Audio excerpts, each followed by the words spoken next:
Now we begin a special week-long look at the ways that some schools, educators, and leaders are trying to transform higher education. The goal? To prepare students for the modern workforce. The series is called Rethinking College, part of PBS's Spotlight Education initiative, which features special programming examining today's challenges. Tonight, Hari Srinivasan visits Dallas, where an innovative college president is growing a new kind of student. At a Texas college, a football field that was turned into a farm. We need to harvest about 10 pounds of radishes. The Tigers of Quinn College lost more football games than they won on this field. So 9 years ago, when the historically black college on the south side of Dallas was in financial crisis and had a 1% graduation rate, a new president turned everything over, including the football field. So, did you envision this when you first saw the football field? No. Michael Sorrell had no experience running a college. He'd been a lawyer and White House special assistant, but he knew Paul Quinn couldn't afford a football program. There's more than one field of dreams, all right? Why should we tie everyone's future to the athletic success? He turned the football field into an organic farm that generates more than 20,000 pounds of organic vegetables every year. Veggies that make it into high-end restaurants and into the Dallas Cowboys Stadium. I think this has saved our school. It saved it because it changed the narrative of the institution. The farm has become a symbol for a remade Paul Quinn College. We're the first urban work college in the country, and so our students learn what it means to be effective and to have job skills and work skills. The app that tracks our work college hours is called U-Attend. Students are assigned jobs from day one. So when I punch in the Dean of Work College, she'll be able to track that I've punched in. And now it's recorded that I'm punched in to work. Every student here has to work 150 hours to fulfill their work tuition. Our goal is for them to be somewhere between nickel size to quarter size around. James Hunter is the farm manager. Most of the students that work on the farm, they're not going to be farmers. And I don't want them to be farmers. I want them to pursue whatever they're interested in. Vincent Owenseni is a business management major. One basic principle about the farm is supply and demand.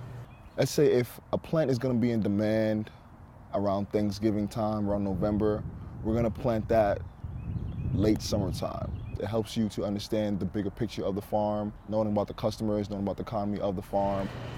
So Vincent, for instance, we want to focus more on how to read financials or a balance sheet, what it takes when you're planning expenses or long-term revenue strategies.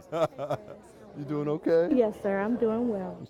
Unless students are on the farm, they wear business attire or face a steep fine. You want to run back and get your shoes so that you can not get fined? All right. What's the fine? So there are two ways to handle the fine. You can either do 400 prayer squats or you can pay $200. 400 prayer squats for being out of dress code. It's better than paying the fine. 83% of our students are Pell Grant eligible, which means by and large that their families have a dysfunctional relationship with wealth and with work. So if you've never been in an environment where you've come to understand the expectations of a career, because all you've ever seen is people be underemployed or unemployed, then how are you going to learn that?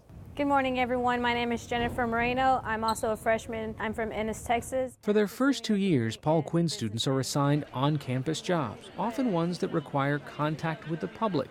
The idea is to improve communication and problem-solving skills. Our students are getting two forms of education. They're getting a rigorous liberal arts training, and they're also getting real-world work experience. But students are not directly paid for their work. Instead, earnings go to the college to pay down their tuition. This is where all your classes will be held. Freshman Jennifer Moran is a first-generation student whose parents are from Mexico. With the work program, they give you $5,000 that goes towards your tuition. Coming from a low-income family, this was a great option. The students might spend their first 2 years working on campus as we make sure that they are properly prepared to be successful. Then the last few years, they're working off campus in companies or other businesses that are related to their career aspirations. Do you have that one saved on the desktop? Senior Destiny Modeste is interning at Slingshot, an advertising agency in downtown Dallas. Her employer pays Paul Quinn College $7,500 per school year for Destiny's work. Having the opportunity to work and help pay your tuition at the same time at an actual agency and see what they do on a daily basis, and then maybe at the end be offered a job, is very important for me. There is no employment training program that will cost as little as $15,000. This is an investment in improving the talent pool of your company and your office. So what's the incentive for an employer to keep that student around? Oh, don't keep them around if they aren't good enough, right? I mean, our responsibility to them is provide a quality product. So when do you expect the Facebook post to go live? Chris Hawthorne, who runs the intern program at Slingshot, says the partnership with a historically black college is important. We have, as an industry and advertising, struggle with attracting minorities to the field of advertising. So we started this relationship with Paul Quinn. We met Destiny, and she was fantastic. But as important as career and college are to Sorrell's vision, he also pushes his students to engage in community service. We believe that colleges have a fundamental responsibility, if you are located in an urban area, to turn outward and address the needs of the communities you serve. We are in a food desert. There's no grocery store for 4 miles, right? I mean, that's real. People don't have access to healthy food. I mean, affordable, fresh, and healthy produce. We decided we have the ability to solve the problem, and we're going to go solve the problem. Is that what people come to college to learn? Someone's going to figure out the urban issues. Why shouldn't it be the people who came from those urban communities and have a vested interest in those neighborhoods? In keeping with that mission, the college donates 10% of the produce from the farm, named We Over Me, to the surrounding underserved community. If you look at the need around you and you look at your resource, you can say, hey, I can use this space right here to grow what my community needs. Where someone else sees hopelessness, you see an opportunity. In Dallas, for the PBS NewsHour, I'm Hari Srinivasan. And tomorrow, Hari's series continues with the particular financial and cultural challenges Latino males face when it comes to earning a degree.